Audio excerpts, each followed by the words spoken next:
जब आप अपने आप को विश्व कल्याण से जोड़ देते हैं तो प्रकृति आपको सब सुविधाएं दे देती है। परमात्मा आपको वो सब आशीर्वाद दे देते हैं जो उस कार्य के लिए आवश्यक होते हैं। भगवान राम ने माता सीता को तो छुड़ाए, पर उनका मूल उद्देश्य विश्व को रावण के अत्याचारों से मुक्त कराना था। उन्होंने अपनी भावनाओं को विश्व कल्याण से जोड़ा, इसलिए हम उन्हें आज तक याद करते हैं। कृष्ण ने कंस वध किया, लेकिन उनका मूल उद्देश्य कंस के अत्याचारों से पूरे जन समुदाय को विश्व को उसके आतंकवाद से मुक्त करवाना था, मानवता को बचाना था। जब धृष्टद्युम्न ने पूछा कि आप बार बार शांति प्रस्ताव की बात क्यों करते हैं, पांडवों ने इतने दुख सहे हैं फिर भी आप युद्ध के लिए तैयार नहीं हैं, तो उनका यही कहना था कि मैंने उनसे ज़्यादा दुख सहे हैं और कंस के बुलाने पर ही मैं मथुरा गया था, तब उसका वध किया और विश्व को उसके अत्याचारों से मुक्त कराया। वैसे ही आधुनिक समय में यदि हम अपनी भावनाओं को विश्व कल्याण से, जन समुदाय के कल्याण से, समाज कल्याण के भाव से जोड़ देते हैं तो हम सफल हो सकते हैं। जैसे कंपनियां, गूगल जैसी कंपनियां कोई भी पैसा नहीं लेती और सर्च का ऑप्शन देती है।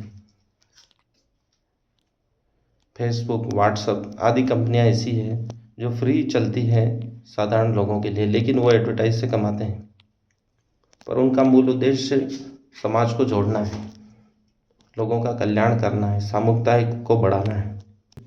यदि हम अपने प्रत्येक कार्य को सामुदायिक कल्याण से जोड़ देते हैं तो हम सफल हो जाते हैं। जितने भी एनजीओ हैं समाज कल्याण के लिए कार्य करते हैं और प्रशंसा प्राप्त करते हैं। जितने भी धार्मिक संगठन हैं समाज का, लोगों का कल्याण कर रहे हैं, उनको मुफ्त भोजन देते हैं, छात्रावास की सुविधा उपलब्ध कराते हैं, स्कूल चलाते हैं, वस्त्र दान करते हैं, गौशालाएं चलाते हैं, तो ये सब कार्य समाज के कल्याण के लिए हैं। धनाढ़ी लोग बावड़ियाँ बनवाते हैं, नलकूप बनवाते हैं, समाज को बेहतर बनाने का प्रयास करते हैं, पेड़ लगाते हैं। ये सभी मानवता को धन्य करने वाले कार्य हैं।